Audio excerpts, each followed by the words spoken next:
강원도 공기가 좋다 해서 귀촌했고 먹던 약도 아내가 끊었습니다. 그 실수 때문에 아내를 잃을 뻔했습니다. 새벽 2시 강원도 산골 국도 위에서 제 차가 눈더미에 파묻혔습니다.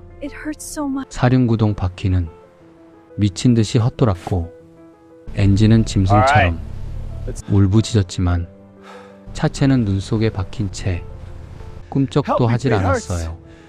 백미러를 돌려 뒷좌석을 보는 순간 심장이 얼어붙었습니다.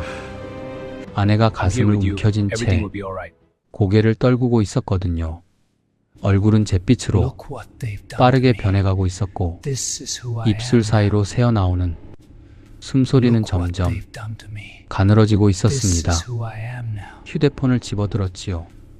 손이 떨려서 화면을 제대로 누를 수가 없었어요. 겨우 119를 눌렀더니 화면 위에 뜬 건 서비스 불가라는 차가운 네 글자뿐이었습니다. 전화를 걸 수도 없고 문자를 보낼 수도 없고 누구에게 살려달라고 외칠 방법조차 없었습니다. 창밖은 온통 하얀 어둠이었어요. 가로등도 없고 지나가는 차도 없고 사람의 흔적이라고는 찾아볼 수 없는 완벽한 고립. 30년 동안 은행에서 남의 자산을 지켜주던 사람입니다. 소수점 셋째 자리 하나 틀리면 밤잠을 설쳤고 결산 보고서 원 단위까지 맞추지 않으면 퇴근을 못하던 그런 꼼꼼한 인간이었어요. 수천 건의 대출 심사를 하면서 담보 가치가 부족하면 인정사정 없이 반려하던 리스크 관리의 화신이라는 소리까지 듣던 사람이 정작 제 아내 하나 살릴 병원을 찾지 못한 겁니다. 2억 6천만 원을 쏟아부은 그림 같은 산골집, 뒤로는 설악산이 병풍이고 앞으로는 바다가 보이던 그 꿈의 보금자리가 우리 부부의 무덤이 될 뻔했습니다. 맑은 공기를 마시면 온갖 병이 나을 줄 알았는데 숨이 끊어질 위기에 살려줄 곳이 없는 땅으로 제 발로 걸어 들어간 거죠.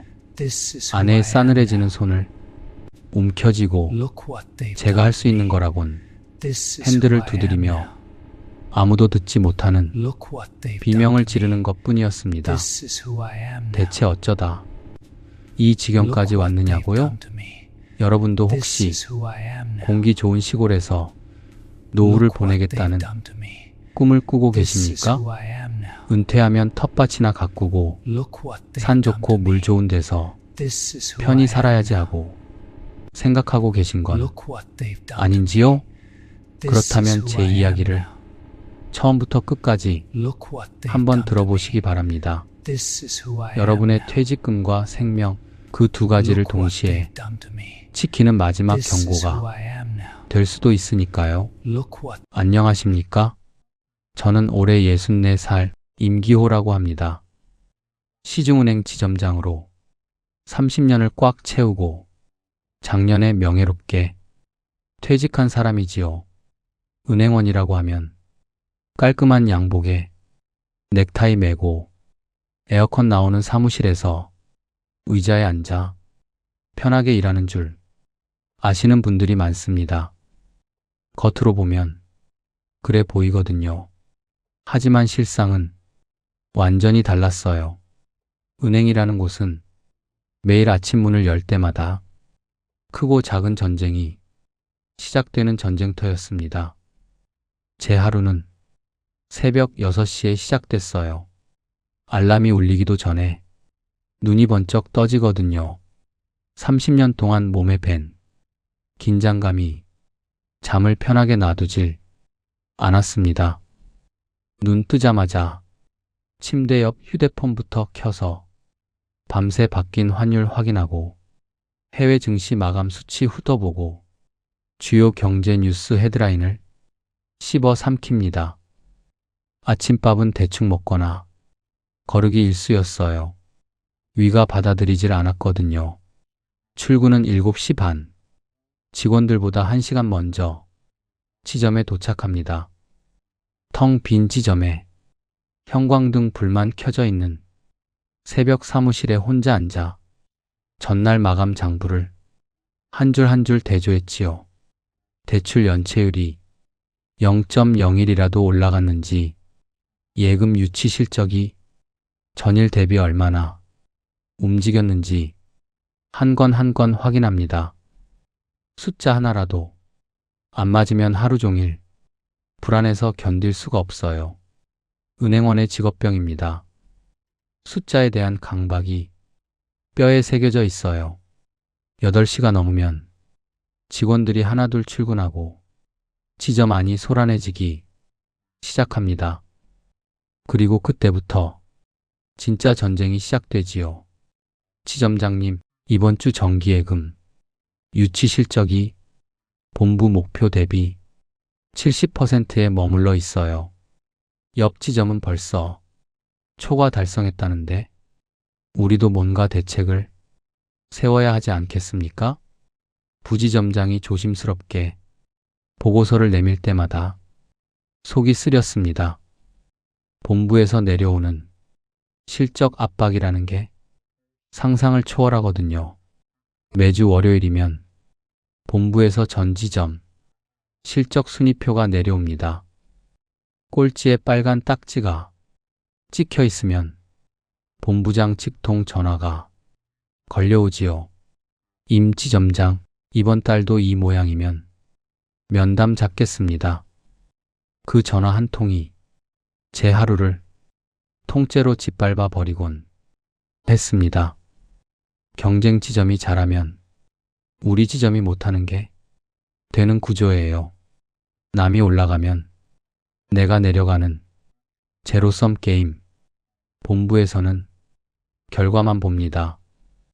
과정은 관심 받기예요. 시장이 얼어붙어서 대출 수요가 없든, 금리가 올라서 예금 경쟁이 치열하든 그건 핑계가 됩니다. 목표치를 못 채우면 지점장 문책이고, 문책이 쌓이면 조기 퇴직 압박이 오거든요. 저는 그 압박을 30년 동안 버텼습니다. 이를 악물고 견뎠어요.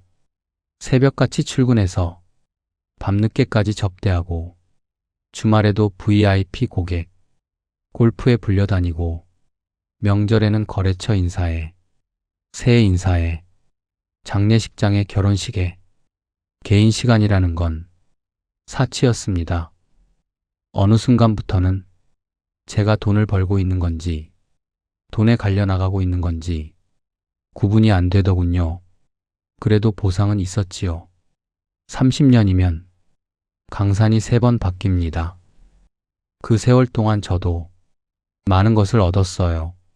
강남에 32평 아파트 한 채를 장만했고, 아이들은 둘 다 제 손을 떠나 독립했습니다.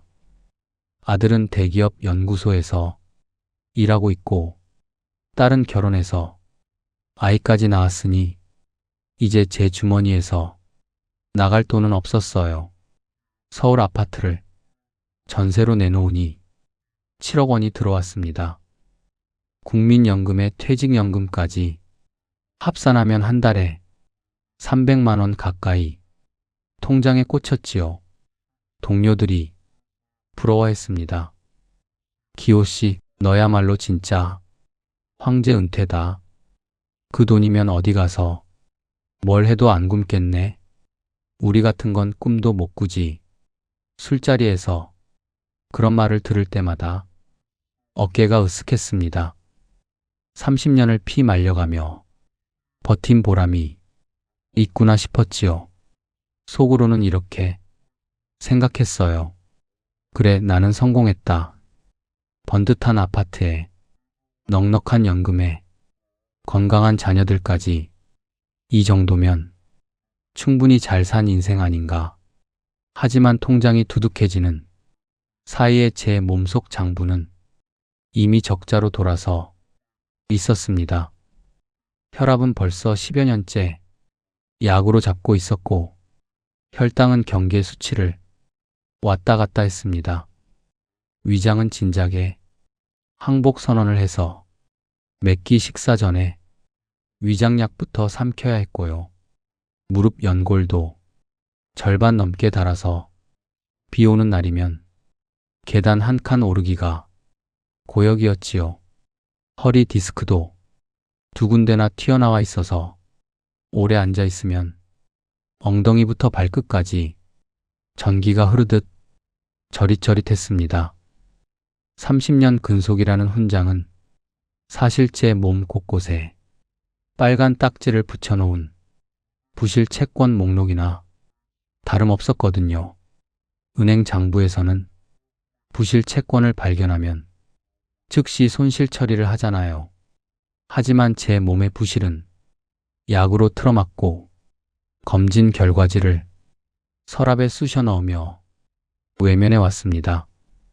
그러다 마침내 가장 중요한 장기가 백기를 들었습니다. 은퇴를 1년쯤 앞둔 어느 수요일 오후였지요.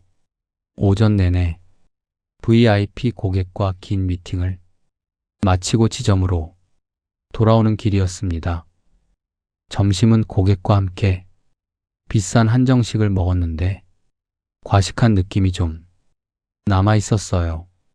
현관 계단을 오르는데 갑자기 왼쪽 가슴이 뜨끔했습니다. 처음엔 대수롭지 않게 넘겼어요. 아침에 커피를 4잔이나 마셨으니 카페인 때문인가 싶었고 점심을 무겁게 먹어서 속이 더부룩한가 싶기도 했거든요. 정수기에서 찬물 한 컵을 크게 들이켰습니다. 그런데 물을 삼키는 순간 세상이 확 뒤집어지는 느낌이 들었어요. 가슴 위에 누군가 커다란 콘크리트 덩어리를 올려놓은 것 같은 묵직한 압박감. 아니, 누군가 제 심장을 주먹으로 움켜쥐고 비틀어 짜는 것 같은 극심한 통증이 파도처럼 밀려왔습니다. 숨이 안 쉬어졌어요. 헉헉 입을 벌리고 허우적거렸는데 공기가 들어오질 않았습니다. 지점장실 소파에 몸을 던지듯 쓰러졌습니다. 식은땀이 온몸에서 비 오듯 쏟아졌어요. 이마에서, 등에서, 손바닥에서, 목덜미에서 와이셔츠가 순식간에 젖었습니다. 그 찰나의 순간 제 머릿속에는 이번 분기 실적 숫자 대신 죽음이라는 두 글자가 처음으로 선명하게 박혔습니다. 아, 나 이러다 여기서 죽는 건가. 직원들이 달려왔고 누군가 119에 전화를 걸었어요.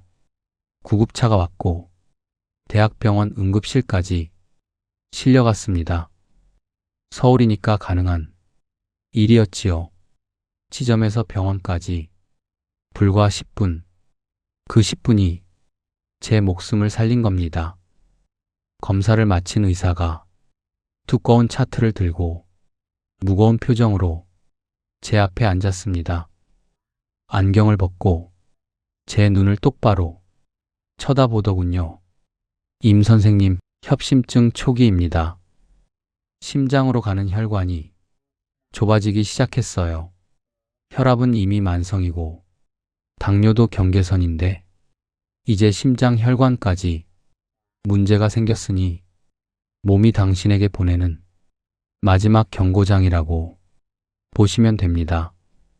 지금처럼 실적 스트레스 받으시면서 살면 은퇴식이 아니라 장례식을 치르게 됩니다. 당장 쉬셔야 해요. 스트레스를 확 줄이시고 가장 좋은 건 공기 맑은 곳에 가서 느긋하게 지내시는 겁니다. 그게 지금 제가 드릴 수 있는 가장 확실한 처방입니다. 공기 좋은 곳, 의사가 건넨 그 한마디가 30년 형광등 아래서 시들어가던 제 귓속에 봄비처럼 내렸습니다. 맑은 산소만 마시면 이 좁아진 혈관도 다시 넓어질 것 같았고 매일 아침 한 주먹씩 삼키던 약봉지에서도 해방될 수 있을 것 같았어요. 30년 동안 에어컨 곰팡이 냄새와 복사기 토너 먼지와 묵은 서류 냄새 속에서 숨 쉬어온 제 폐가 비로소 진짜 공기를 만날 수 있다는 희망. 그 순간 제 머릿속에선 이미 강원도 설악산이 단풍이 펄럭이고 있었습니다. 맑은 공기, 넓은 마당, 텃밭의 초록빛 채소들, 그리고 숫자의 감옥에서 해방된 자유로운 나날. 이 얼마나 달콤한 그림이었겠습니까? 하지만 여러분, 의사의 그 처방전에는 치명적인 한 줄이 빠져 있었습니다. 맑은 공기가 아무리 좋아도 심장이 멈추는 그 순간 3분 안에 도착할 수 있는 응급실이 없으면 그 맑은 공기는 관 속의 공기와 다를 바 없다는 사실, 그 한 줄을 아무도 알려주지 않았고 저도 스스로 생각해내지 못했습니다. 공기는 공짜였지만 그 공기를 마시러 간 대가는 제 인생에서 가장 비싼 청구서가 되어 돌아옵니다. 병원에서 돌아온 그 주말이었습니다. 저는 거실 식탁에 아내를 마주 앉혀놓고 검사 결과지를 펼쳤어요. 여보, 나 협심증이래. 심장 혈관이 좁아지고 있다고 해. 의사가 스트레스 줄이고 공기 좋은 데서 쉬라고 했어. 우리 시골로 가자. 강원도 어때? 설악산 근처면 공기가 끝내준다던데. 아내는 결과지를 한참 들여다보더니 한숨을 내쉬며 고개를 저었습니다. 당신이 지금 무슨 소리야? 갑자기 웬 시골? 우리 나이에 시골 가서 뭘 하자는 거야? 내 친구들도 다 서울에 있고 단골 내과도 서울이고 뭐 하나 사려고 해도 백화점이 코앞인데 그걸 다 버리고 산골에 가서 살자고? 난 절대 못 가요. 예상한 반응이었습니다. 아내는 서울 토박이였거든요. 태어나서 60이 넘도록 한 번도 서울을 벗어나 살아본 적이 없는 사람이에요. 강남 일대가 아내의 세계였고 백화점 지하식품관이 아내의 시장이었으며 동네 내과 원장님이 아내의 주치의였습니다. 매주 수요일이면 문화센터에서 서예 수업을 듣고 금요일에는 친구들과 호텔 뷔페에서 점심을 먹는 게 아내의 소확행이었지요. 그 모든 일상을 송두리째 뽑아버리고 산골로 가자니 당연히 저항할 수밖에 없었습니다. 하지만 저는 포기하지 않았어요.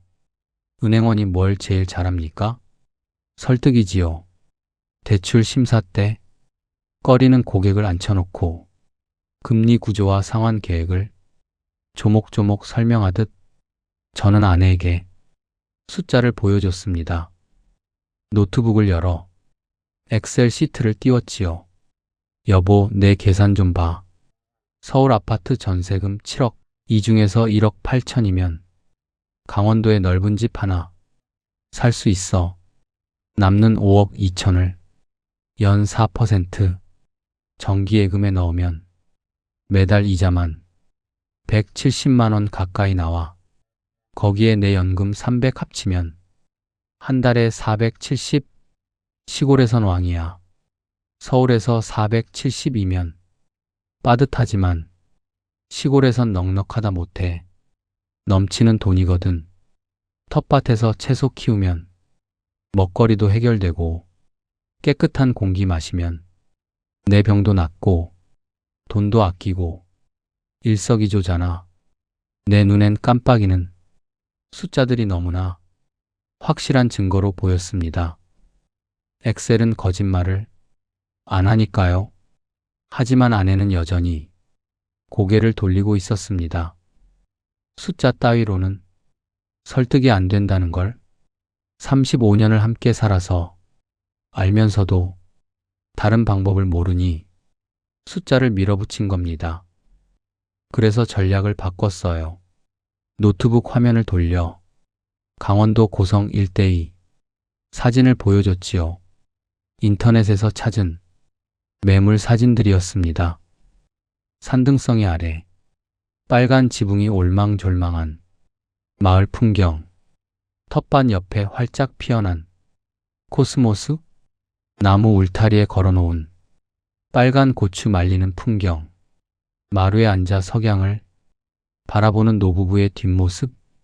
여보, 이런 데서 살면 어떨 것 같아? 저건 남의 이야기가 아니라 곧 우리 이야기가 될 수 있는 거야. 아내는 사진을 한참 들여다보더니 그래도 입을 열지 않았습니다. 마음이 조금 흔들리는 건 느꼈지만 끝내 고개를 끄덕이진 않더군요. 며칠이 지났습니다. 저는 매일 밤마다 귀촌 성공 사례를 검색해서 아내에게 보여줬습니다. 서울에서 은퇴하고 시골 가서 제2의 인생을 살고 있다는 사람들이 인터뷰를 읽어줬고, 유기농 텃밭에서 건강을 되찾았다는 블로그 글을 공유했지요. 하지만 결정적인 한 방은 따로 있었습니다. 어느 날 밤이었어요. 거실에서 텔레비전을 보고 있는데 갑자기 가슴이 또 쥐어짜이기 시작했습니다. 약을 먹어도 통증이 쉽게 가라앉지 않는 날이 잦아졌거든요. 숨이 턱 막히면서 리모컨을 쥔 손에 힘이 빠졌습니다. 저도 모르게 가슴을 움켜쥐고 소파에서 바닥으로 미끄러졌어요. 기호 씨, 괜찮아요? 어디가 아파? 아내가 부엌에서 달려왔습니다. 제 등을 두드리고 물을 떠다 주면서 안절부절 못하더군요. 그때 아내의 눈에 제 가슴팍에 덕지덕지 붙어있는 24시간 심전도 모니터 패치가 들어왔나 봅니다. 그리고 식탁 위에 산더미처럼 쌓여있는 약봉지들도요. 아내의 눈에서 눈물이 떨어졌습니다. 한 방울, 두 방울, 소리 없이 뺨을 타고 흘러내렸어요. 알았어요. 가요, 시골. 당신 살려야지. 당신이 그 은행에서 30년 동안 얼마나 갈렸는지 나도 다 봤잖아. 더 버티다가 정말 쓰러지면 그때는 후회해도 소용없어. 가자, 어디든. 그 한마디가 아내의 항복 선언이었습니다. 제가 원했던 답이었지요. 기뻤냐고요? 솔직히 기뻤습니다. 하지만 기쁨 뒤에 날카로운 가시가 하나 박혀 있었어요. 아내의 그 젖은 눈을 보는 순간 가슴 한쪽이 뜨끔했거든요. 이게 정말 맞는 선택인 건지, 아내를 설득한 게 아니라 아내의 두려움을 이용한 건 아닌지 찰나의 의문이 스치고 지나갔습니다. 하지만 저는 외면했어요. 그 의문 위에 장밋빛 숫자들을 빽빽이 덮어 씌웠습니다. 여러분, 인간은 자기가 듣고 싶은 말만 골라 듣는 나쁜 습관이 있더군요. 저도 마찬가지였습니다. 의사의 처방에서 공기 좋은 곳만 또렷이 기억했지, 가까운 병원에서 정기적으로 검진을 받으라는 뒷문장은 제 기억에서 깨끗하게 삭제됐거든요. 듣고 싶은 말만 저장하고 불편한 말은 자동 삭제하는 뇌의 편집 기능이 그토록 무섭다는 걸 저는 그때 몰랐습니다. 아내의 동의를 얻은 그 주말, 저는 곧바로 인터넷 부동산 사이트에 접속했습니다. 강원도 고성, 설악산, 전원주택 검색어를 치자 수십 개의 매물이 쏟아졌어요. 은행원의 계산기가 자동으로 돌아가기 시작했습니다. 제 머릿속 엑셀 시트에는 장밋빛 숫자만 빼곡하게 채워지고 있었지요. 그 시트에 병원까지의 거리라는 칸이 비어 있었다는 사실, 그게 제 인생 최대의 계산착오였습니다. 하지만 그때의 저는 그 빈칸을 볼 능력이 없었습니다. 눈이 장밋빛 숫자에 가려져 있었으니까요. 강원도 고성. 그곳에 처음 발을 디딘 건 단풍이 절정인 10월 중순이었습니다. 서울역에서 고속버스를 타고 4시간을 달려 속초 터미널에 내린 뒤 부동산 중개인이 마중 나온 차를 탔지요. 차장 밖으로 스치는 풍경이 별천지였습니다. 서울의 빽빽한 아파트 숲은 온데간데 없고 양 옆으로 산이 울긋불긋 타오르고 있었어요. 불타는 단풍 사이로 가끔씩 시린 하늘이 비치는 게 마치 수채화 속으로 들어가는 기분이었습니다. 아내도 차창에 이마를 대고 넋을 잃고 바라보더군요. 중개인이 안내해준 집은 해발 300m 능선에 자리 잡고 있었습니다. 차에서 내리는 순간 공기부터 달랐어요. 서울에서 마시던 공기와는 밀도 자체가 다른 느낌. 코끝에 소량이 스치고 귓가에 새소리가 맑게 울렸습니다. 뒤를 돌아보니 설악산의 봉우리들이 병풍처럼 둘러서 있었고 앞마당에 서면 멀리 속초 앞바다의 은빛 수평선이 아스라이 보였지요. 와, 저도 모르게 탄성이 터져 나왔습니다. 아내도 입을 다물지 못하더군요. 여보, 이거 진짜야? 이게 집이야? 그림이야? 중개인이 그 틈을 놓칠 리가 없었습니다. 선생님, 이런 입지는 금방 나갑니다. 뒤로 산, 앞으로 바다. 이걸 배산임수라고 하죠. 대지가 200평이고 건물이 30평인데 이 가격의 이 뷰는 진짜 나오기 힘듭니다. 요즘 서울에서 은퇴하신 분들이 이런 매물 나오면 줄을 서서 기다려요. 은행원 30년이면 중개인의 말을 고지곳대로 믿을 만큼 순진하진 않습니다. 세일즈 멘트라는 거 뻔히 알지요. 절반은 과장이겠거니 했습니다.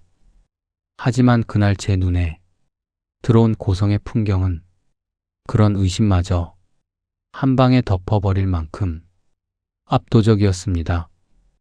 폐 깊숙이 빨려 들어오는 맑은 공기가 제 좁아진 심장 혈관을 당장이라도 뻥 뚫어줄 것 같았거든요. 매물 가격은 1억 8천만 원. 서울 아파트 전세금 7억과 비교하면 세 발의 피지요. 서울에서는 주차장 한 칸도 못 살 돈으로 대지 200평에 건물 30평짜리 정원 달린 단독주택을 살 수 있다니 은행원의 계산기가 자동으로 돌아갔습니다. 7억에서 1억 8천을 빼면 5억 2천이 남잖아. 이걸 예금에 넣으면 이자가 쏠쏠하게 나오고 연금도 매달 꽂히니까 생활비 걱정은 끝이다. 집도 사고 노후 자금도 넉넉하고 건강까지 되찾는 거면 이건 삼중 이득이잖아. 제 머릿속 엑셀 시트가 초록색 숫자를 쏟아내기 시작했습니다. 수익, 수익, 수익. 어디를 봐도 손해볼 구석이 없는 완벽한 수지 타산이었지요. 적어도 그때의 제 눈에는 그렇게 보였습니다. 저는 그 자리에서 가계약금을 걸었습니다.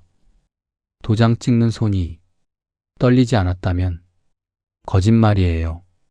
하지만 그건 불안이 아니라 설렘이었습니다. 30년 동안 남의 대출 서류에만 도장을 찍어주던 제가 드디어 제 인생을 위한 도장을 찍는다는 그 벅찬 감격, 본계약까지 2주가 걸렸습니다. 등기부등본 확인하고 권리 분석하고 매매 계약서 특약사항 하나하나 점검하는 건 눈 감고도 할 수 있었어요. 30년 동안 수만 건의 부동산 담보를 평가해 왔으니까요. 잔금을 치르고 등기를 넘겨받은 날 제 손에는 고성집 등기권리증이 쥐어져 있었습니다. 하지만 여러분, 그 등기증은 제 자산의 유동성을 콘크리트 밑에 영구히 매장시키는 봉인장이었습니다. 그때는 몰랐지만요. 집을 사고 나서 저는 본격적으로 이 집을 요새처럼 고치기 시작했습니다. 은행원이 무엇을 가장 싫어하는지 아십니까? 불확실성입니다. 예측 불가능한 변수를 견디지 못하는 게 은행원의 체질이에요. 저는 불확실한 요소를 돈으로 제거하려 했습니다. 단열이 부실하다. 기존 창호를 전부 뜯어내고 최고급 3중 유리창으로 교체했습니다. 겨울바람 한 올도 못 들어오게요. 난방이 약하다. 거실 한가운데 벽난로를 들였고 바닥 난방 배관도 새 것으로 전부 갈았습니다. 지붕도 손봤고 외벽 방수도 새로 했지요. 거기다 제가 가장 공들인 건 집 전체를 스마트 시스템으로 연결한 거였습니다. 휴대폰 하나로 보일러를 켤 수 있고 조명 밝기를 조절할 수 있고 현관 잠금 장치를 열고 닫을 수 있으며 방범 카메라 영상을 실시간으로 볼 수 있는 최첨단 시스템이었지요. 인테리어 업자가 혀를 내두르더군요. 선생님, 이 정도면 서울 타워 팰리스? 부럽지 않습니다. 시골에 이런 수준이 스마트홈은 본 적이 없어요. 완벽합니다. 그 칭찬에 제 어깨가 한껏 올라갔습니다. 리모델링 비용은 총 8천만 원, 집값 1억 8천에 리모델링 8천, 합계 2억 6천만 원이 이 산골짜기에 묻혔습니다. 아내가 걱정스러운 눈빛을 보냈지요. 여보, 우리 너무 많이 쓰는 거 아냐? 8천만 원이면 작은 차 한 대 사고도 남는 돈인데 괜찮은 거 맞아? 걱정 마, 여보. 이건 소비가 아니라 투자야. 나중에 이 집 팔 때 다 빠지는 돈이라고. 서울 아파트도 인테리어 잘 해놓으면 프리미엄 붙잖아. 같은 논리지. 저는 시골집을 서울 아파트와 완전히 같은 잣대로 봤습니다. 돈을 넣으면 그만큼 가치가 올라가는 자산이라고 믿은 거예요. 하지만 서울과 시골은 완전히 다른 시장입니다. 자본주의의 기본 원리가 작동하는 시장과 수요 자체가 사라진 시장은 같은 논리로 평가할 수 없거든요. 시골에서 리모델링 비용은 집값에 반영되지 않습니다. 쉽게 말하면 공중에서 증발하는 돈이에요. 누가 남의 취향대로 꾸며놓은 스마트 시스템에 웃돈을 주겠습니까? 오히려 유지비와 수리비가 많이 드는 골칫거리로 보는 게 시골 부동산의 현실입니다. 은행에서 남의 담보를 평가할 때는 그렇게 냉정했던 제가 제 집 앞에서는 완전히 장님이 됐습니다. 2억 6천만 원. 그 거액이 고성이 차가운 흙 속에 박히는 순간 제 노후 자산의 유동성은 꽁꽁 얼어붙어 버렸습니다.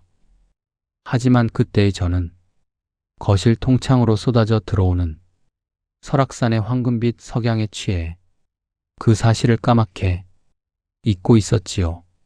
아, 이 풍경이면 2억 6천이 아깝지 않다. 여보, 우리 잘 온 거야. 진짜 잘 온 거야. 착각이었습니다. 하지만 그때의 저는 그걸 깨달을 능력이 없었습니다. 전입신고를 마치고 고성 주민이 된 첫날 저는 마당에 서서 크게 심호흡을 했습니다. 빳빳한 와이셔츠 대신 느슨한 등산복 차림으로 면사무소에서 전입 서류를 받아든 순간 임지점장이 아닌 고성주민 임기호가 된 기분이었지요. 집으로 돌아와 마당 가운데 서서 두 팔을 벌리고 가슴 가득 공기를 들이마셨습니다. 서울의 매캐한 공기와는 비교 자체가 안 되는 청량함이 폐 깊숙이 밀려왔어요. 아, 이 맛이구나. 이게 진짜 숨 쉬는 거구나. 30년 동안 숫자 감옥에서 버텼는데 이 한 모금의 공기가 그 세월을 한 번에 씻어내 주는 것 같았습니다. 그날부터 제 일상은 180도 바뀌었어요. 새벽 5시면 저절로 눈이 떠졌습니다. 은행 다닐 때는 알람을 3번씩 맞춰놓고도 겨우 일어나던 제가 여기서는 새소리에 눈이 떠지더군요. 커튼 사이로 스미는 새벽빛이 연분홍에서 연보라로 변해가는 걸 보면서 이불을 걷고 장화를 신었습니다. 마당으로 나갑니다. 어제 심은 고추 모종이 얼마나 자랐는지, 방울토마토에 겹순이 올라왔는지, 상추 잎사귀가 얼마나 넓어졌는지 하나하나 살피는 게 제 새로운 아침 일과가 됐어요. 호미를 들고 자풀을 뽑고 물을 주고 거름을 섞어 넣고 허리가 뻐근해지면 잠깐 일어서서 허리를 펴고 설악산 능선을 바라봤습니다. 은행에서는 아무리 열심히 해도 본부가 딴소리를 했지만 흙은 달랐어요. 심은 만큼 자라고 물 준 만큼 열매를 맺고 거름 넣은 만큼 뿌리가 튼튼해졌거든요. 정직한 보상, 숫자가 아니라 생명으로 돌아오는 배당. 그게 참 고마웠습니다. 여보, 이것 좀 봐. 우리 밭에서 딴 상추야. 어제 모종 심었는데 벌써 이만큼 올라왔어. 이 색깔 좀 봐. 마트에서 파는 거랑은 차원이 다르지? 아내 앞에 초록빛 상추를 자랑스럽게 내밀었더니 아내도 웃으며 부엌으로 들어갔습니다. 갓 딴 상추에 직접 담근 집 된장 풀어낸 뜨끈한 된장찌개 한 그릇, 마당에서 키운 고추를 썰어 넣으니 매콤한 향이 부엌을 가득 채웠지요. 서울 호텔 조식보다 100배는 행복한 아침 식탁이었습니다. 귀촌 한 달째 놀라운 변화가 나타났어요. 매일 아침 재던 혈압이 눈에 띄게 떨어진 겁니다. 150을 넘나들던 수치가 120대에 안정적으로 머물기 시작했거든요. 숫자를 믿는 사람이니까 그 변화가 한눈에 보였습니다. 혈압계 화면에 찍히는 120 나누기 80이라는 숫자가 저를 천하무적으로 만들었지요. 거봐, 역시 공기가 약이야. 의사 말이 맞았어. 이러니까 약이 필요 없어지는 거지. 자신감이 하늘을 찔렀습니다. 매일 한 줌씩 삼키던 약을 하나둘 줄이기 시작했어요. 혈압약 하나 빼고, 다음 주엔 당뇨약 빼고, 그 다음 주엔 협심증 약까지. 몸이 가벼워지더군요. 약을 안 먹어도 가슴이 안 아프니까 다 나은 줄 알았습니다. 아내가 옆에서 걱정을 했지요. 여보, 약은 의사한테 먼저 물어보고 조절해야 하는 거 아냐? 혼자 판단하면 위험하다고 했잖아. 병원 한번 가보자.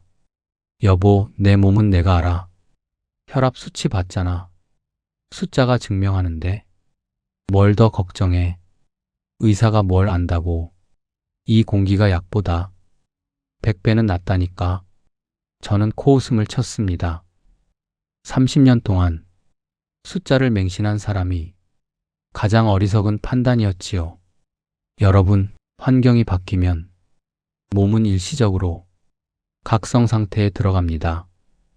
새로운 환경에 대한 신선한 자극이 신경을 깨우고 설악산 풍경이 주는 시각적 쾌감이 뇌에서 도파민을 분비시켜 통증 감각을 일시적으로 덮어주기도 하거든요.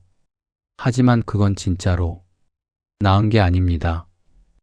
좁아진 혈관이 실제로 넓어진 건 아니었어요.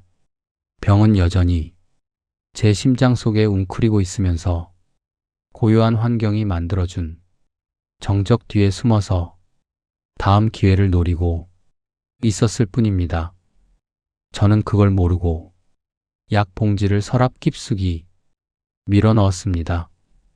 생명줄을 제 손으로 잘라버린 거예요.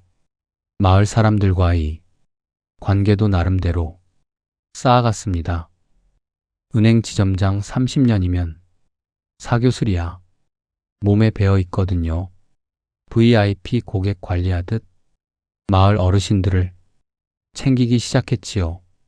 추석에는 한우 선물 세트를 집집마다 돌렸고 마을 체육대회 때는 상품을 후하게 기부했습니다. 이장 생신이라고 하면 비싼 양주를 보냈고 부녀회 행사에는 과일 상자를 한가득 실어 보냈지요. 마을 잔치가 열렸을 때는 아예 통 크게 돼지 한 마리 값에 해당하는 찬조금을 냈습니다. 이장이 마이크를 잡고 제 이름을 연신 불렀지요. 우리 마을의 귀한 분이 오셨습니다. 서울에서 은행 지점장 하시던 분인데 이렇게 큰 정성을 보태주시니 정말 감사합니다. 주민들이 박수를 쳤고 저를 볼 때마다 허리를 숙여 인사를 하더군요. 임 지점장님, 역시 통이 크시네. 우리 마을 살림이 풍성해졌어요. 막걸리 한 잔을 받아들고 어르신들 사이에 앉아 있자니 마치 제가 이 마을이 원로 고문이라도 된 듯한 착각이 들었습니다. 지점장 시절 수백억 대출 승인권을 쥐고 고객들 앞에서 느끼던 그 권력감과는 또 다른 종류의 뿌듯함이었지요.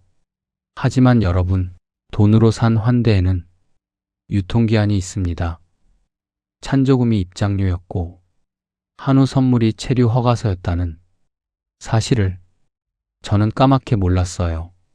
그 돈줄이 끊기거나 한 번이라도 그들의 방식을 거스르는 순간 환대의 미소가 얼마나 빠르게 증발하는지 뒤에 가서 뼈아프게 깨닫게 됩니다.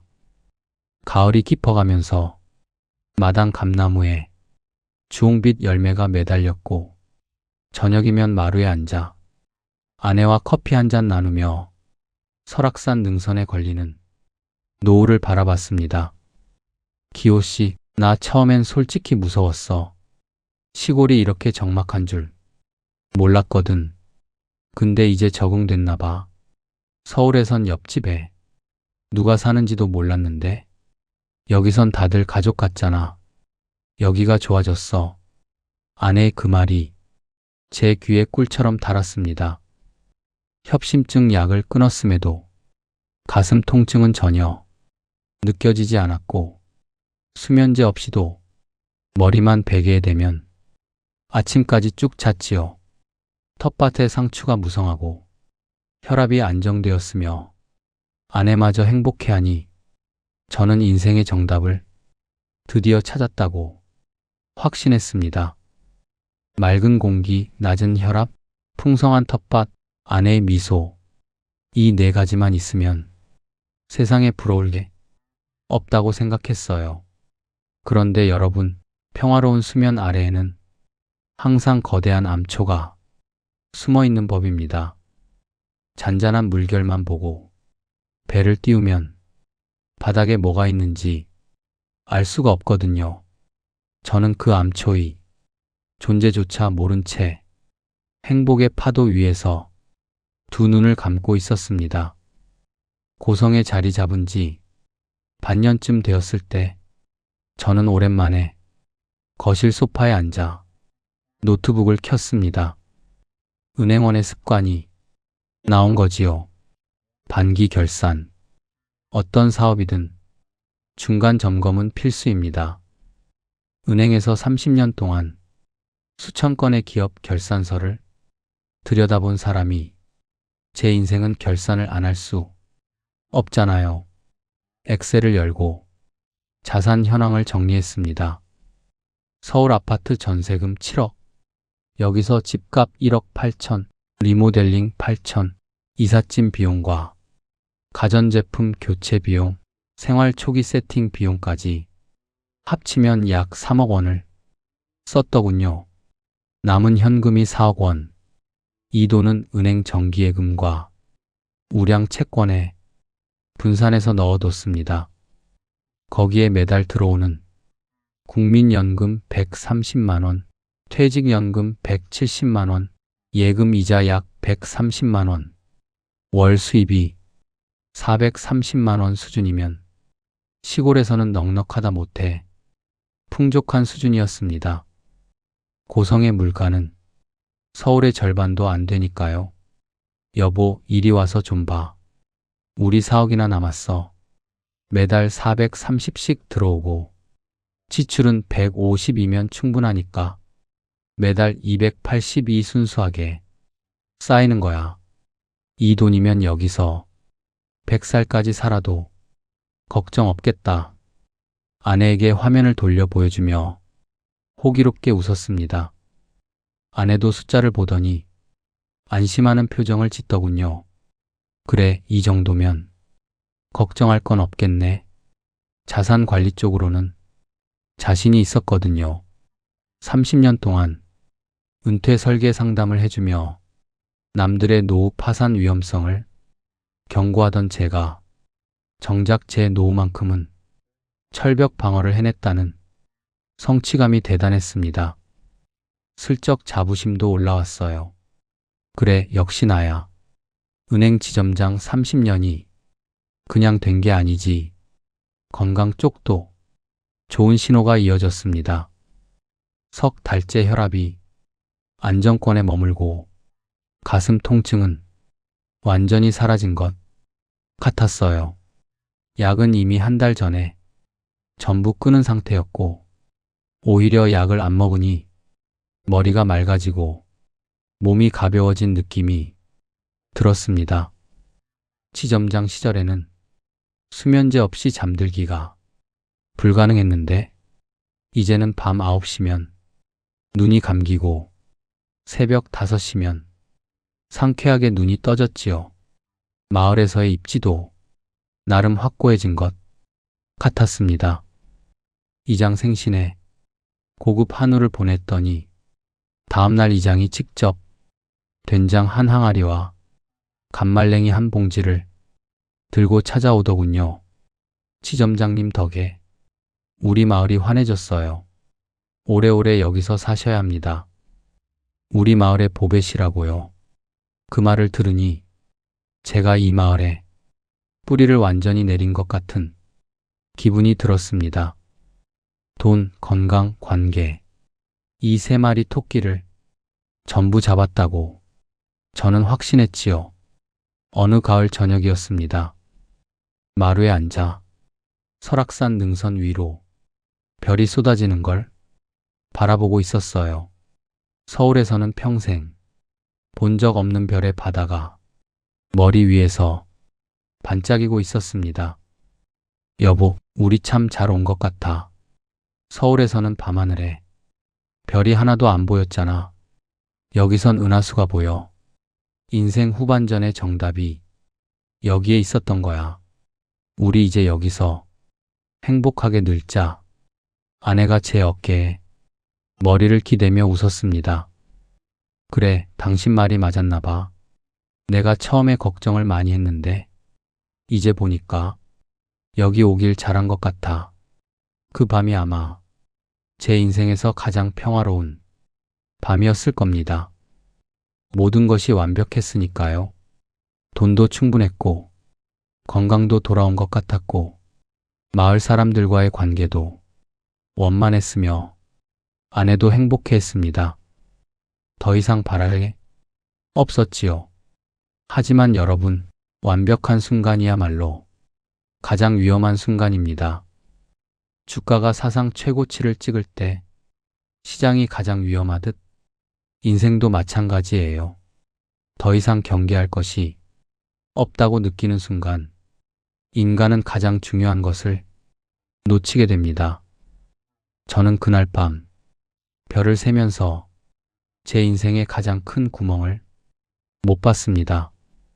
4억 원의 현금이 제 통장에 있어도 24시간 응급실이 제 곁에 없으면 그 4억은 숫자에 불과하다는 너무나 간단한 진실을 은행 지점장 30년 차가 간과한 겁니다. 통장의 숫자는 병원이 있어야 약이 되고 병원이 없으면 그냥 종이 위에 잉크일 뿐. 그 완벽한 밤 이후 정확히 2달 뒤 저는 인생에서 가장 처참한 성적표를 받아들게 됩니다. 그리고 그 성적표에는 제가 30년 동안 한 번도 받아본 적 없는 점수가 찍혀 있었습니다. 그해 겨울은 유난히 일찍 찾아왔습니다. 11월 말부터 기온이 급격히 떨어지더니 설악산 꼭대기에 하얀 눈모자가 씌워지기 시작했어요. 낮이 짧아지고 해가 뜨는 시간이 점점 늦어졌습니다. 아침에 마당으로 나가면 서리빨이 밟히고 수도가에는 고드름이 달려 있었지요. 서울에서는 겨울이 와도 아파트 안에만 있으면 따뜻했거든요. 현관문만 열면 편의점이 있고 지하주차장에서 차를 빼면 그만이니까 겨울이 무섭다는 생각을 한 번도 해본 적이 없었습니다. 하지만 산골의 겨울은 서울과 완전히 다른 짐승이었어요. 12월 초의 어느 오후, 하늘이 낯빛으로 유난히 낮게 깔렸습니다. 이상하게 바람이 잠잠해지더니 공기가 묘하게 묵직해졌어요. 동네 어르신 한 분이 길에서 마주쳤을 때 의미심장한 말을 했습니다. 지점장님, 하늘이 무거워요. 큰 눈 올 것 같으니 나무랑 물이랑 미리 챙겨 놓으세요. 저는 그 말을 가볍게 흘렸습니다. 눈이야 좀 오면 어때? 우리 집에 제설기 있잖아. 내가 다 처리하면 되지. 오후 3시쯤 처음 눈발이 날리기 시작했습니다. 솜사탕 같은 작은 눈송이가 하나둘 떨어지는 게 꽤 운치 있어 보였지요. 아내와 거실 통창 앞에 앉아 설악산에 내려앉는 하얀 눈을 감상하면서 따뜻한 커피를 마셨습니다. 여보, 진짜 그림 같다. 서울에선 눈 오면 출근 걱정부터 했는데 여기선 이렇게 여유롭게 감상할 수 있으니 이것도 귀촌의 특권이야. 저는 휴대폰을 꺼내 사진을 찍었습니다. 서울 친구들에게 자랑이나 할까 싶어서요. 하지만 그 미소는 2시간도 지나지 않아 얼어붙기 시작했습니다. 눈발이 점점 굵어지더니 바람의 방향이 갑자기 바뀌면서 눈이 사선으로 몰아치기 시작한 겁니다. 눈송이가 아니라 눈덩이가 쏟아지는 느낌이었어요. 1시간 만에 마당이 장독대가 눈에 파묻혔습니다. 2시간이 지나자 현관 앞 계단이 보이지 않았어요. 마당에 세워둔 자전거가 눈더미 속에 반쯤 잠겼습니다. 3시간째 마당 끝의 감나무는 아예 하반신이 사라졌습니다. 불안감이 슬슬 고개를 들었지만 저는 애써 태연한 척했습니다. 뭐 눈이 좀 많이 오긴 하네. 대설주의보 같은 건가. 내일이면 그치겠지. 제설기도 있고 그런데 저녁 7시 거실 벽에 걸린 스마트 패드에 경고 메시지가 떴습니다. 네트워크 연결이 불안정합니다. 눈과 바람의 무게를 이기지 못한 인근 통신 기둥이 쓰러진 모양이었어요. 불길한 예감에 휴대폰을 확인했더니 안테나가 한 칸, 두 칸 줄어들더니 결국 서비스 없음으로 바뀌어 버렸습니다. 8천만 원을 들여 깔아놓은 스마트홈 시스템이 한순간에 먹통이 됐습니다. 보일러 원격 조종이 안 돼요. 조명도 안 되고, 방범 카메라도 안 되고, 인터넷도 안 됩니다. 텔레비전도 꺼졌지요. 수천만 원의 첨단 장비가 전기와 통신이 끊기니 그냥 벽에 붙어 있는 고철 덩어리가 된 거예요. 여보, 텔레비전도 안 나오고, 전화기도 안 터져, 인터넷도 끊겼어. 이거 어떡하지? 아내의 목소리에 떨림이 섞여 있었습니다. 저도 속으로는 심장이 쿵쿵거렸지만 티를 낼 수 없었어요. 괜찮아. 벽난로 있잖아. 전기는 아직 나오니까 내일 아침이면 다 복구될 거야. 걱정 마. 하지만 내일 아침은 상황을 전혀 나아지게 하지 않았습니다. 밤새 눈이 쉬지 않고 내렸거든요. 아침에 일어나 현관문을 밀었더니 문이 안 열렸습니다. 바깥에서 눈이 문짝을 꽉 누르고 있는 거예요. 온 힘을 다해 밀어도 꿈쩍 않았습니다. 겨우 쪽문을 열고 밖으로 나갔더니 세상이 완전히 달라져 있었습니다. 눈이 무릎 높이를 넘겼어요. 어디까지가 마당이고 어디부터가 도로인지 알 수가 없었습니다. 마을 길이라는 개념 자체가 하얀 눈 아래 지워져 버렸습니다. 은행원 생활 30년 동안 무수한 위기를 겪어봤습니다만 자연이 주는 이 물리적인 압박감은 차원이 달랐어요. 숫자로 제어할 수 없는 거대한 힘 앞에 인간이 얼마나 보잘것없는 존재인지 태어나서 처음으로 온몸으로 느꼈습니다. 창고에서 제설기를 끌고 나왔습니다. 야심차게 준비해둔 최신형이었지요. 엔진을 걸자 강력한 굉음이 정적을 깨뜨렸습니다. 하지만 마당으로 나간 지 5분도 안 되어 절망했습니다. 물기를 먹은 무거운 습설은 제설기의 배출구를 순식간에 막아버렸고 64살 제 체력으로는 그 무거운 기계를 밀고 나가는 것조차 버거웠습니다. 허리는 끊어질 듯 아팠고 찬바람이 폐를 톱날처럼 긋는 것 같았어요. 숨이 턱턱 막혔습니다. 집에서 마을 도로까지 불과 30m, 그 30m를 뚫는데 1시간이 넘게 걸렸고 그마저도 절반밖에 진척되지 않았습니다. 삽에 기대어 숨을 헐떡이는데 문득 제설차가 안 온다는 사실이 떠올랐습니다. 평소 같으면 이 시간쯤 마을 제설 장비가 한 번은 지나갔을 텐데 길 위에는 사람 그림자도 차 소리도 없었어요. 몇 달 전 이장과 영수증 증빙 때문에 틀어진 일이 머릿속을 스쳤습니다. 이장님, 마을 공동기금으로 길 보수한다고 하셨죠? 혹시 견적서하고 영수증 확인 좀 할 수 있을까요? 주민들이 같이 내는 돈이니 회계 처리는 깔끔하게 해야 나중에 탈이 없지요. 저로서는 당연한 요구였습니다. 은행에서 30년을 증빙 서류와 함께 살았으니까요. 원 단위까지 맞추지 않으면 잠이 안 오는 사람인데 공금이 움직이는데 영수증이 없다는 건 저한테는 있을 수 없는 일이었거든요.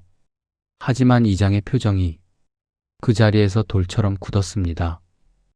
임 지점장님, 우리 마을은 수십 년째 서로 믿고 살아왔어요.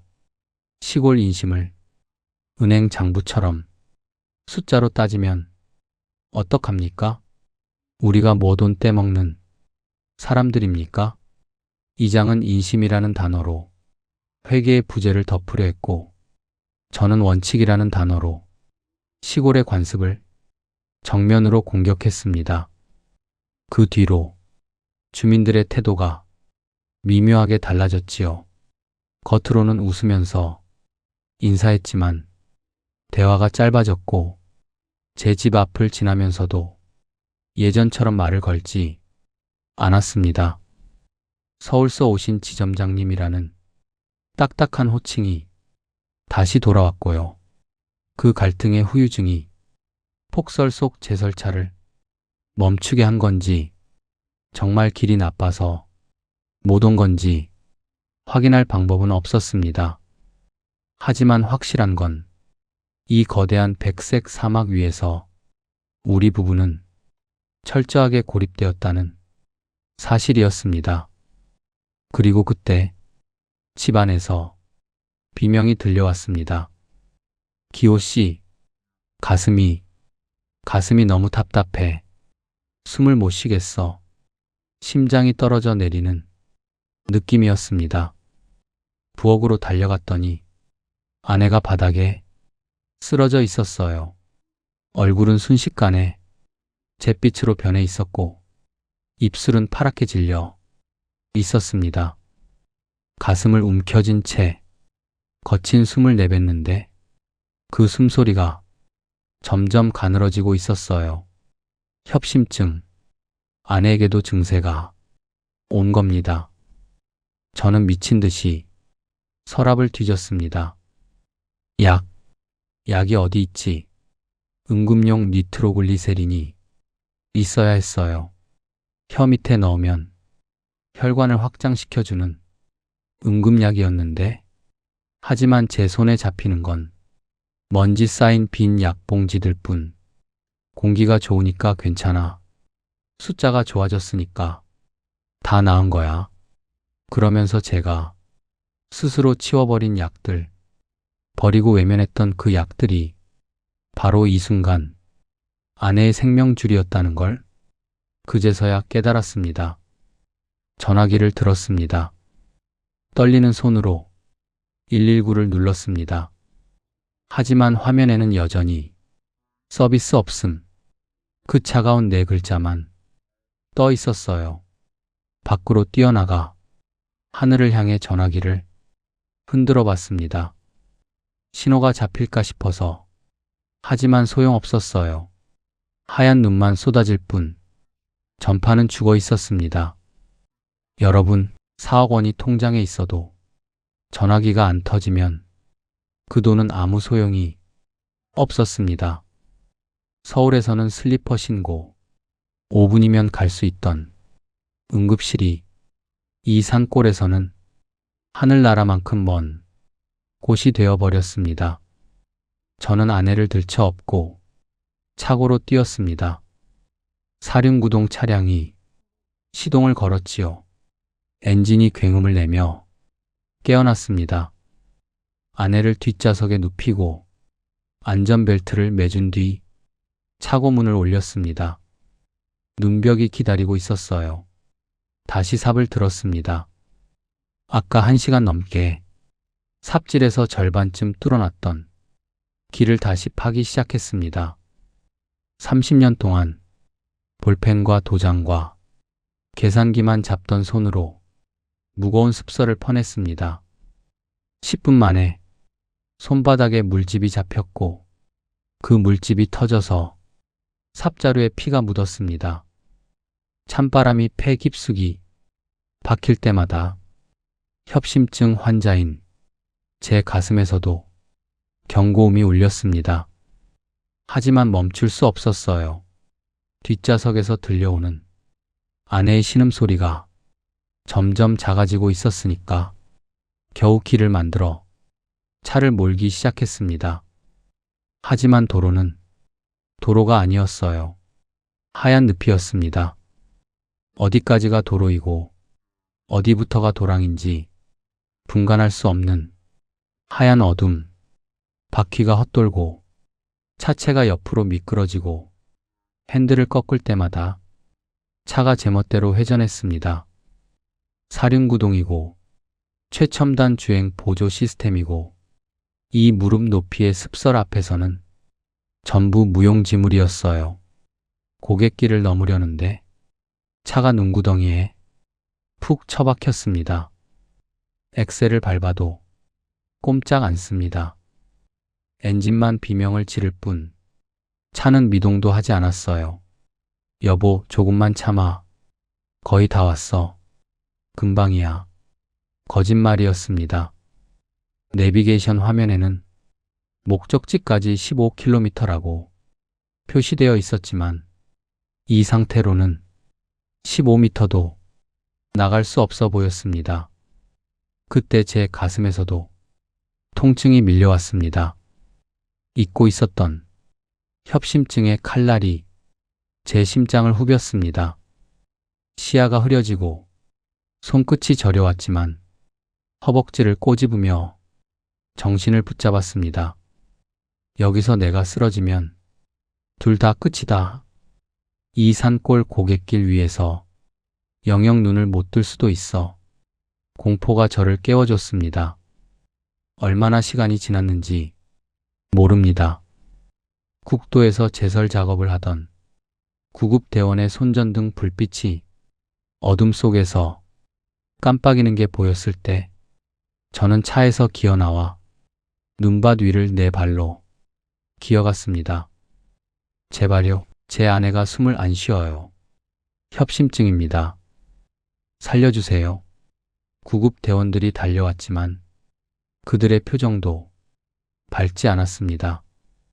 선생님, 지금 속초병원 응급실이 교통사고 환자들로 포화 상태입니다. 이 도로도 제설이 완전히 안 끝나서 시간이 좀 걸립니다. 조금만 기다려주세요. 기다리라. 서울에서는 단 한 번도 들어본 적 없는 그 말이 사형 선고처럼 제 가슴에 떨어졌습니다. 지점장 시절 대출 기한 하루 넘겨서 부도 처리되던 기업주들의 심정이 이랬을까요? 결국 제설차가 겨우 길을 뚫고 구급차가 아내를 싣고 병원으로 달린 건 제가 집에서 출발한 지 4시간이 훌쩍 지난 뒤였습니다. 서울 같았으면 응급처치 다 끝나고 보호자 대기실에서 자판기 커피 한 잔 마시고도 남았을 시간이었지요. 의사가 나왔습니다. 지친 기색이 역력했어요. 고비는 넘겼습니다. 하지만 30분만 더 늦었으면 돌이킬 수 없었습니다. 왜 약도 없이 이런 산골에 계셨습니까? 협심증 환자가 의사 상담 없이 약을 끊으시면 어떡합니까? 그 한마디 한마디가 제 뺨을 후려치는 것 같았습니다. 30년 동안 리스크 관리의 전문가라고 자부하던 은행 지점장이 제 인생에서 가장 소중한 자산인 아내의 생명을 걸고 가장 무모한 도박을 하고 있었던 겁니다. 응급실 복도 끝 거울에 비친 제 모습은 참혹했습니다. 등산복은 땀과 눈으로 얼어붙어 있었고 손등은 삽질에 터진 피가 검게 엉겨 있었어요. 머리카락은 눈가루에 젖어 이마에 들러붙어 있었고 얼굴은 핏기 하나 없이 하얗게 질려 있었습니다. 성공한 은퇴자의 모습이 아니었어요. 자연 앞에 무릎 꿇은 무기력한 노인, 인프라의 가치를 숫자로 환산할 줄 모르고 자기 오만에 취해 있던 어리석은 패배자의 모습이었습니다. 2억 6천만 원을 들여 만든 그 요새 같은 집이 안식처가 아니라 아내의 목을 조르는 올감이었다는 진실이 뼛속까지 사무치게 밀려왔습니다. 그날 밤 응급실의 차가운 형광등 아래에서 저는 처음으로 결심했습니다. 고성을 떠나야 한다. 아니, 도망쳐야 한다. 이곳에서 하루라도 더 버티면 다음번에는 정말 돌이킬 수 없는 일이 벌어질 수 있다. 아내가 태어나던 날 우리는 고성집으로 돌아가지 않았습니다. 속초 시내의 작은 여관에 짐을 풀었지요. 좁은 방이었지만 난방은 잘 됐고 무엇보다 휴대폰이 잘 터졌습니다. 아내는 고성집 이야기만 나와도 몸을 떨었습니다. 나 거기 다시 못 가. 눈 감으면 그 하얀 눈벽이 보여. 현관문이 안 열리던 그 순간, 전화기가 안 터지던 그 순간, 생각만 해도 숨이 막혀. 제발 다시 가자는 말 하지 마. 저도 마찬가지였습니다. 설악산 풍경이 그렇게 아름다웠건만 이제 그 산이 거대한 감옥의 벽으로만 보이더군요. 며칠 뒤 마음을 추슬러서 부동산 중개소를 찾았습니다. 고성에서 제일 큰 중개소라고 했어요. 30년 은행원 경력으로 수만 건의 담보를 평가했던 이 손으로 제 집의 매도 의뢰서를 적어냈습니다. 자존심이 허락하지 않았지만 배경은 없었습니다. 사장님, 이 집 좀 내놔 주십시오. 1억 8천에 사서 리모델링만 8천을 드렸습니다. 원가가 2억 6천인데 그냥 2억만 받겠습니다. 6천만 원은 그냥 제가 삼킬게요. 손해봐도 좋으니 빨리 정리하고 싶습니다. 중개인이 안경 너머로 저를 올려다봤습니다. 동정이 섞인 시선이었어요. 종이컵에 식은 커피를 한 모금 마시더니 입을 뗐습니다. 선생님, 솔직하게 말씀드릴게요. 여기는 서울이 아닙니다. 서울은 매물 내놓으면 전화가 폭주하잖아요. 여기는 정반대예요. 들어오겠다는 사람은 없고 나가겠다는 사람만 줄을 섰거든요. 지금 고성 일대에 이런 매물이 수십 채입니다. 다들 귀촌했다가 포기하고 떠나시는 분들이에요. 스마트홈 하셨다고요? 그건 선생님 취향이지. 다음 사는 사람한테는 오히려 부담이에요. 고장나면 수리비 감당이 안 되거든요. 시골에서 그거 고칠 기사 부르려면 속초에서 올라와야 하는데 출장비만 해도 장난 아닙니다. 솔직히 8천만 원 리모델링 하셨다는 건 가격에 반영이 안 됩니다. 서울에서는 인테리어가 프리미엄이 되지만 여기서는 그냥 전 주인 취향이에요. 그 순간 제 머릿속 엑셀 시트가 엉망으로 꼬이기 시작했습니다. 30년 동안 수만 건의 담보를 평가할 때 저는 언제나 냉정했거든요. 시장 가격이 이 정도면 담보 인정가는 이 정도입니다. 감정 개입의 여지가 없습니다. 고객에게 그렇게 말하고는 했지요. 그 냉정한 잣대가 이제 제 집에 적용되니까 견딜 수가 없더군요. 내가 돈을 쏟아부었는데 왜 가치가 안 올라가? 내가 정성을 들였는데 왜 시장은 인정을 안 해주지? 자본주의 시장에서 자산의 가치는 소유자의 애정이 결정하는 게 아닙니다. 수요와 공급이 결정하는 거예요. 수요가 0인 시장에서는 아무리 좋은 집이라도 가치가 0에 수렴하는 겁니다. 그걸 30년 동안 남에게 가르치던 제가 정작 제 자산 앞에서는 까맣게 잊고 있었습니다. 중개인이 매물 장부에 제 집 이력을 적더니 가격란에 협의라는 두 글자를 써넣었어요. 2억도 아니고 1억 8천도 아니고 그냥 협의. 그게 제 2억 6천만 원짜리 자산이 시장에서 평가받은 현실이었습니다. 한 달이 지났습니다. 문의 전화는 단 한 통도 오지 않았어요. 서울 같았으면 금매 딱지만 붙이면 하루 만에 전화가 수십 통 쏟아졌을 가격인데 고성의 제 집은 세상에서 잊힌 섬처럼 적막했습니다. 초조해지기 시작했습니다. 비어있는 집에도 관리비는 나가고 건강보험료는 나오고 재산세 고지서는 어김없이 날아왔거든요.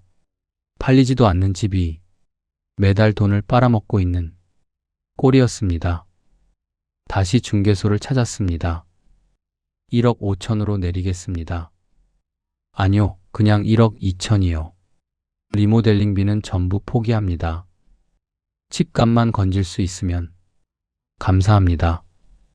1억 8천에 사서 8천을 쏟아부은 집을 1억 2천에 내놓는다.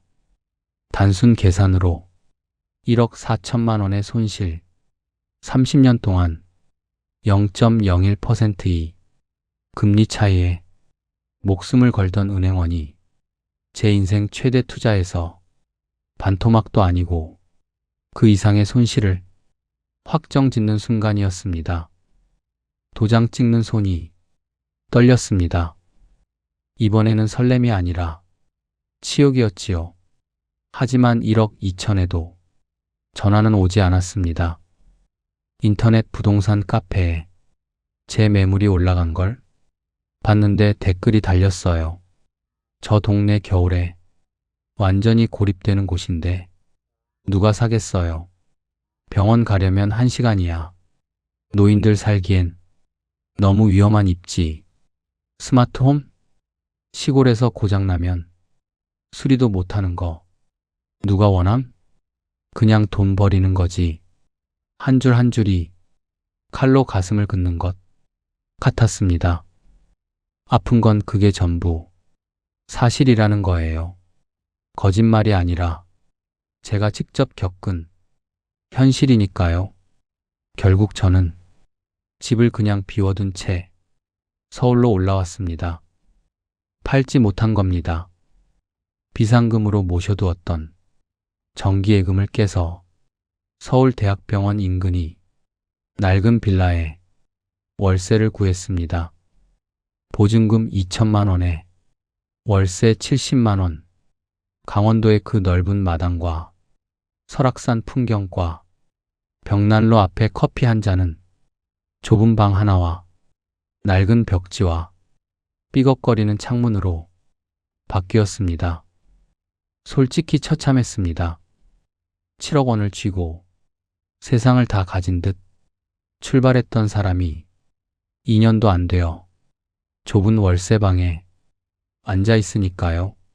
하지만 창밖을 보는 순간 묘한 안도감이 밀려왔습니다.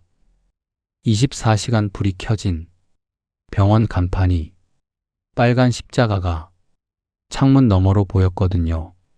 고성에서는 그토록 간절했던 그 불빛이 여기서는 고개만 돌리면 보이는 곳에 있었습니다. 아내도 같은 마음이었나 봐요. 창밖을 한참 바라보더니 나직하게 말했습니다. 기호 씨, 공기는 좀 탁해도 이게 맞는 것 같아. 저 병원 불빛이 보이니까 마음이 놓여. 고성에서는 밤마다 불안했거든. 무슨 일이 생기면 어떡하나 그 생각에 잠이 안 왔었어. 근데 여기는 저 불빛만 봐도 편해. 그 말을 듣는 순간 눈물이 핑 돌았습니다. 30년 동안 남의 자산을 지켜준 은행 지점장이 아내에게 줄 수 있는 가장 큰 안전이 고작 병원 가까운 월세방이었다는 게 부끄러우면서도 고마웠습니다. 구급차 사이렌이 수시로 창밖을 지나갔습니다. 고성에서는 그 소리가 그토록 간절했는데 서울에서는 이렇게 가까이 있었어요. 그 사이렌 소리가 세상에서 가장 든든한 자장가처럼 들렸습니다. 서울로 돌아온 지 석 달이 지났습니다. 매일 아침 아내와 함께 동네 공원을 산책합니다. 느린 걸음으로 한 바퀴를 돌고 벤치에 앉아 따뜻한 보리차를 한 모금씩 나눠 마시지요. 별것 아닌 일상인데 그게 이렇게 소중한 줄 전에는 몰랐습니다. 아내는 이제 가슴을 움켜쥐지 않습니다. 숨이 차서 멈추는 일도 없어졌어요. 대학병원에서 정기 검진을 받고 약도 빠뜨리지 않고 꼬박꼬박 챙겨 먹으니 혈압도 다시 안정을 찾았습니다. 저도 마찬가지예요. 의사 선생님이 이제야 제대로 관리를 시작하셨네요. 진작에 이러셨어야죠. 앞으로는 절대 혼자 판단으로 약을 끊거나 줄이지 마세요. 라고 하실 때 부끄러웠지만 고개를 끄덕였습니다.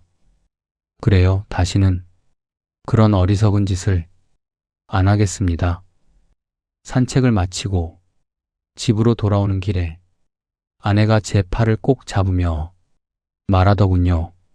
기호 씨, 여기 바깥 공기는 좀 매캐하지만 난 숨쉬기가 편해. 마음이 편하니까 몸도 편한 거야.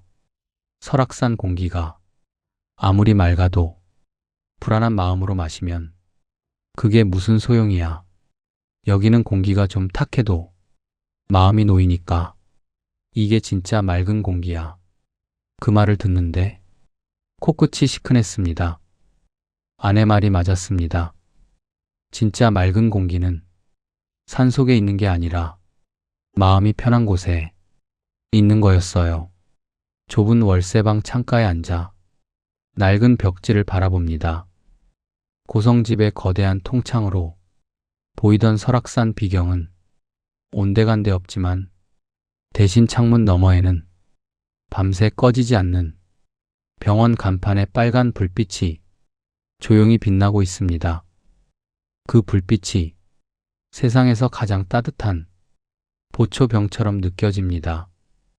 고성에 묶여있는 2억 6천만 원, 그 중에서 날아간 1억 4천만 원, 숫자로만 보면 처참한 부도입니다. 은행원으로서 이런 성적표를 받았다면 당장 문책감이지요. 하지만 저는 이제 그 1억 4천을 제 인생에서 가장 비싼 생명보험료였다고 받아들이기로 했습니다. 그 돈 덕분에 저는 깨달았거든요. 시니어에게 진짜 소중한 자산은 통장 잔고가 아니라 가까운 병원이라는 걸 숫자로 환산할 수 없는 그 가치가 0이 되는 순간 아무리 많은 현금도 그저 모니터 속 숫자에 불과하다는 걸 그 1억 4천만 원 덕에 오늘 아침에도 아내가 끓여준 된장찌개 냄새에 눈을 뜰 수 있었으니까요. 그 어떤 엑셀 시트도 내일 아침 아내와 함께 눈을 뜨는 행복을 계산해낼 수는 없습니다. 여러분, 지점장 시절 저는 퇴직 상담을 오는 고객들에게 늘 이렇게 말했었습니다. 자산의 핵심은 환금성입니다. 필요할 때 현금으로 바꿀 수 없는 자산은 자산이 아닙니다.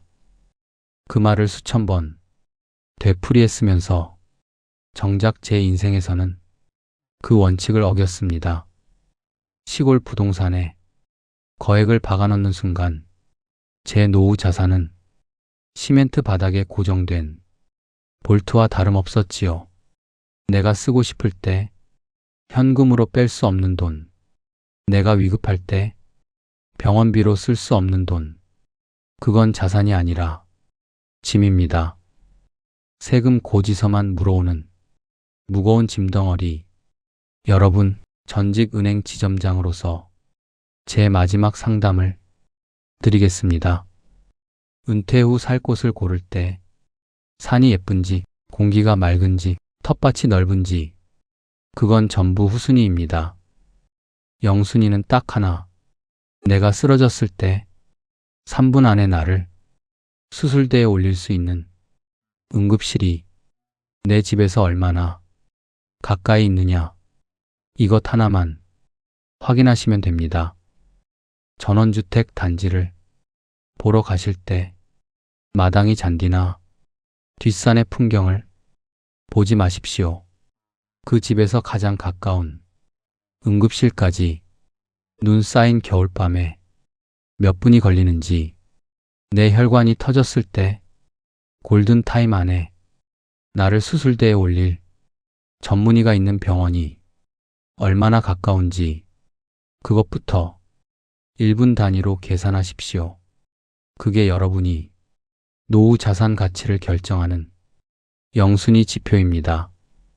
좋은 공기는 눈을 즐겁게 하지만 가까운 병원은 목숨을 지켜줍니다.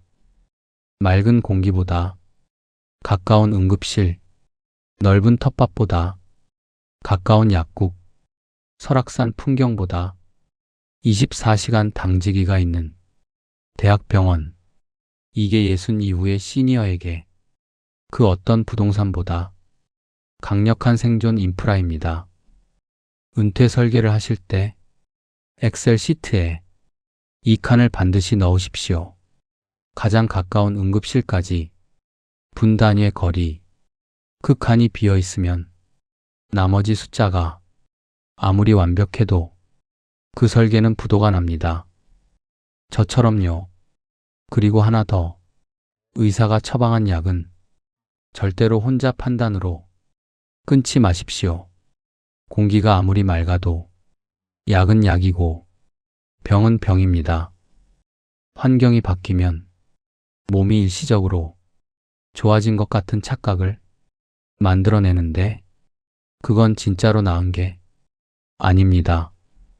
반드시 의사와 상의하시고 정기 검진을 빠뜨리지 마십시오. 저는 그걸 안 해서 아내를 잃을 뻔했습니다. 여러분은 제발 같은 실수를 하지 마시기 바랍니다. 여러분, 자산은 잃어도 다시 모을 수 있습니다. 시간이 걸리고 고통이 따르겠지만 불가능한 일은 아닙니다. 하지만 잃어버린 골든타임은 그 어떤 연금으로도 되살릴 수 없습니다. 심장이 멈추고 나면 통장에 아무리 큰 숫자가 찍혀 있어도 소용이 없거든요. 은퇴는 끝이 아니라 새로운 시스템으로의 편입입니다.